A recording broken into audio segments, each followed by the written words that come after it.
वलीद इकबाल साहब, आपसे मैं गुफ्तगू का आगाज़ करना चाहता हूँ। इन सारे बयानात के तनाजुर में मैं सोच रहा था कि अगर सब कुछ वैसा ही होता, यही फैसला किया होता, लेकिन गवर्नमेंट आपकी नहीं होती, तो आई एम श्योर कि आप ये कह रहे होते कि यार इस मोदी ने वो कर दिया है जो आज तक किसी ने नहीं किया, यानी कि कश्मीर की वो एनेक्सेशन सारा कुछ कर दिया। और आप चीनी के लिए मरे जा रहे हैं यार, आप कपास के लिए मरे जा रहे हैं, आपने सौदा कर दिया पाकिस्तान का। नवाज शरीफ शर्म करो, आसिफ जरदारी शर्म करो। तो और मैंने दिखाया बयान, आज आप कह रहे हैं मुल्क के लिए तो फैसले करने पड़ते हैं, क्या करें अब? ठीक है वलीद साहब, जी कोई ऐसा फैसला नहीं है जो मुल्क के मफाद में या मुल्क के मफाद के बरक्स है। तो ये माजी में कौन सा ऐसा फैसला हुआ जो मुल्क के मफाद के इस बात पे गौर करें, भारत के साथ आप इस बात पे गौर कीजिए कि 23 मार्च के हवाले से सबसे पहले नरेंद्र मोदी ने ही हाथ बढ़ाया कि नेक ख्वाहिशात का इजहार किया। ये एक तो एक बहुत बड़ी बीजेपी की गवर्नमेंट के लिए तो एक ये चीज होती है कि जी पाकिस्तान को तस्लीम कर लें। ये उसने अब हालांकि शुरू में ही प्राइम मिनिस्टर ने कहा था कि जी आप एक कदम बढ़ाएं, हम 2 कदम बढ़ाएंगे। तो और अभी कुछ दिनों पहले कहा था कि जब तक 5 अगस्त के इक़दाम के हवाले से कुछ नहीं होता, एनेक्स कश्मीर के साथ जो किया हम तब तक नहीं बात कर सकते भारत से। नहीं, बात तो इस तरह से कोई नहीं हो रही, लेकिन बात से आगे बढ़ के तिजारत हो रही है अब तो। जहां भी देखें, तरतीब में कोई चीज़ पहले हो या बाद में हो, असल बात यह है कि सब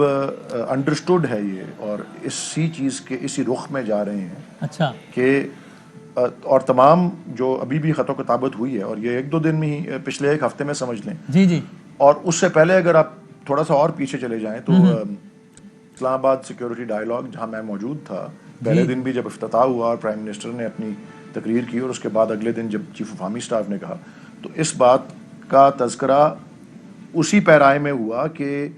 अगर कोई मसाइल का हल होना है तो एक तो मसाइल का हल ज़रूरी है, अगर इस खित्ते में अमन और इस खित्ते में तवाज़ुन और इस खित्ते में खुशहाली चाहिए, और उसमें सबसे बड़ा मामला, सबसे अहम मामला कश्मीर ही का मामला है। जब तक उस पे हल नहीं होगा, ये एक दिन कोई तिजारत हो जाए, ये हो जाए, वो हो जाए, ये कोई देर पा चीज नहीं है, ये तो आर्जी सी चीज है। लेकिन अगर मुस्तकिल कोई इसमें आना है, किसी किस्म का खित्ते में अमन, खित्ते में तवाज़ुन, खित्ते में खुशहाली, तो उसके लिए ये हम उसी डायरेक्शन में जा रहे हैं कि तो मैं before I go to Azma Bukhari साहबा, मुझे खाली एक जुमला बता दीजिए, आखिरी खत भी वही है। लेकिन वली साहब, इस रिवायत को ख़त्म नहीं हो जाना चाहिए था पहले, ये अब तो हो जाए कि ये अपने,